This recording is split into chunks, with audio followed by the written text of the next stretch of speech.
Before you is the Dark Lady Sylvanas of House Windrunner, first of her name, Queen of the Forsaken, War Chief of the Horde, Liberator of the Undercity, Ranger General of Silvermoon, Master of Death, Survivor of the Broken Shore, Scourge of the Kaldori, rightful ruler of Kalimdor, a clever bitch, and a very nice lady.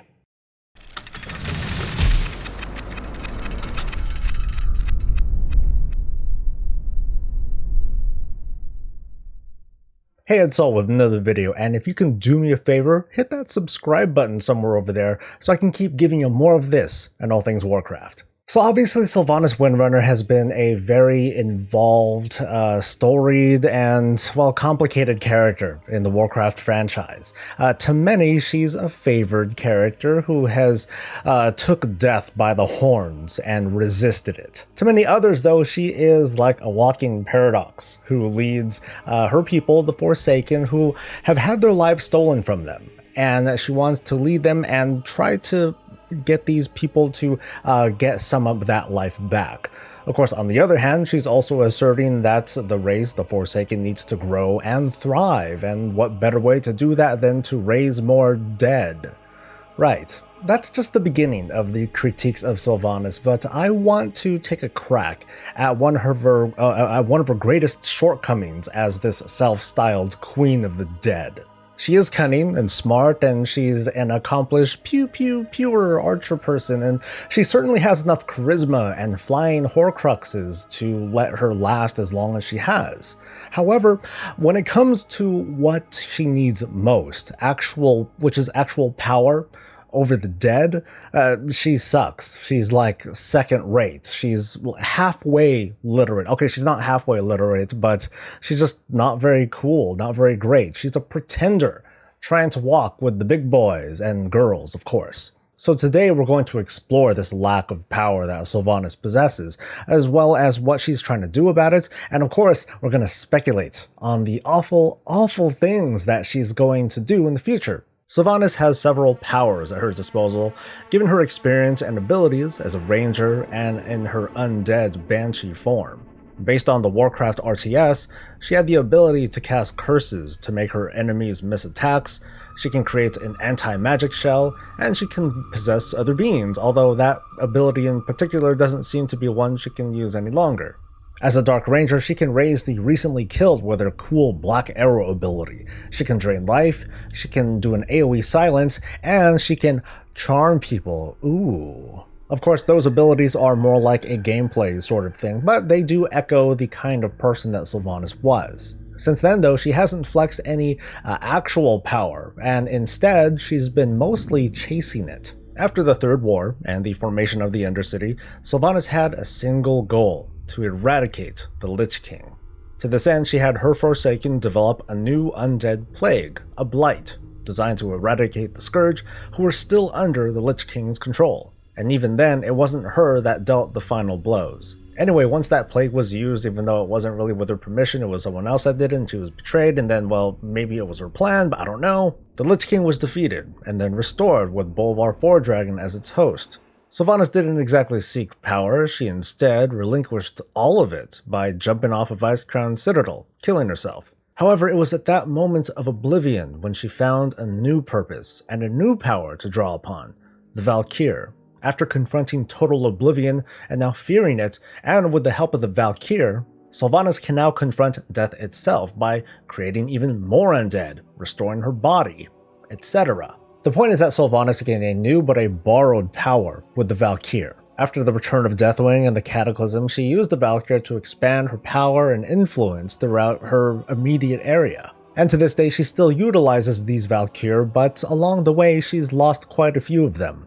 It wasn't until the third invasion of the Burning Legion when Sylvanas, who was now War Chief of the Horde, sought a new power to not just delay death, but to conquer it with the help of Helya. They schemed to enslave Aegir, Queen of the val'kyr, so Sylvanas could have her own little factory to mass produce Angels of Death. It would have worked if not for some meddlesome kids and their dog thwarting Sylvanas' plans for Aegir as well as Helya's ultimate defeat, at least for now. Sylvanas may be a very powerful character in the Warcraft, but when it comes to what counts, actually raising the dead, she doesn't do so great. She can raise a multitude of simple skeletal constructs, so it's not like she is a super novice necromancer, just not, a very powerful one, because she still relies on the val'kyr to actually raise the dead. She relies on her people as a good leader should, but she also relies on powerful weapons such as the Blight in order to exert her influence. She's a power seeker, and in this War of the Alliance, and keep in mind this is unconfirmed or otherwise data-mined information, she's going to seek and obtain a new power in Xal'atath, Blade of the Black Empire. Datamined text strongly suggests that the power contained inside the dagger, the power of the old gods, has somehow escaped, leaving the weapon itself to be just a crazy-looking dagger. It's speculated, however, it is not absolutely confirmed that an old god was contained inside the dagger. If anything, it might have been just a very powerful agent of the old gods who was stuck inside. But at some point, Sylvanas is going to have this thing in her hand. The question is, what's she going to do with it? There's a lot to speculate. We first need to consider that the dagger has been touched by both the Void and by the Dark Titan Sargeras after it was used to suck up that big old piece of artifact power down in Sylvanas. It could just be some strong weapon that Sylvanas swings around like a crazy person, but that's just crazy. That's not evil, right? Consider that this dagger is able to contain the ancient dark powers of the old gods, as well as be able to suck up all that nastiness from Sargeras' sword.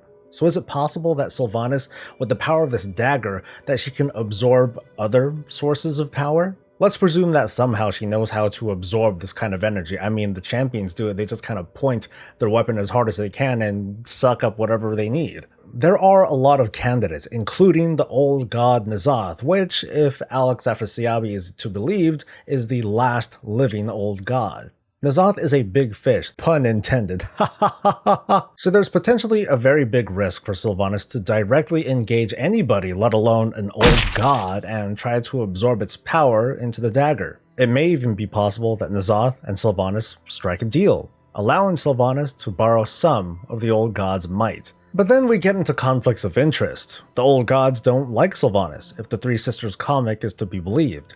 But in good old Warcraft fashion, all parties could be using each other until that usefulness is exhausted. There are in fact smaller fish out there, such as Sylvanas' sister, Alleria Windrunner. I mean, it is possible that she could just beat the void crap out of her and suck it into the dagger. In that same vein, the Horde, or what's left of it after Sylvanas is starting to run around with a crazy old god dagger in her hands, they can possibly subdue a Naru, just like the Blood Elves did back in the Burning Crusade days. They just take a Naru into a dark corner, force it to turn into like some dark old void thing, and then absorb it. There are more possibilities that I'll get to, but first, let's get to just why Sylvanas would have this dagger in the first place. With this weapon, she could potentially contain great and powerful beings, but to what end? At the moment, her whole shtick is to become the true master of death, greater than the Loa, greater than the Lich King or the val'kyr, and by harnessing this massive amount of death energy, she can then use Xal'atath to raise Forsaken all by herself. She can crush her enemies and ensure that she'll never meet that oblivion that she faced at the bottom of Icecrown's Citadel. But let's continue with the beings that I had just mentioned actually. Can Xal'atath absorb the likes of Bwonsamdi, of Aegir, of the Lich King even? Because this would allow Sylvanas to not just borrow, but effectively steal this power away. And she's not above this after her attempt to steal Aegir's power. With the dagger, the possibilities end with the power of an old god, so there's a lot she can potentially do with this weapon, so long as she wields it. And therein lies Sylvanas' problem, that without this weapon, at her core, she's not all that. She's a master of nothing. Moving past the failed partnership of the undead elves, which I actually kind of feel bad for, she seems unable to gain allies through inspiration and strong leadership, and instead, she She just raises them from the ground. So it's going to take a lot more than a few plot twists and turns in order for Sylvanas to not meet a similar fate to previous war chiefs. However, it only takes one raid encounter to put a stop to her. So let me know your thoughts or even your speculation in a comment below, and if you enjoyed yourself, please hit that like button somewhere over there, because that would help me out greatly. I'll see you next time. Until then, stay safe, stay happy, and stay breezy.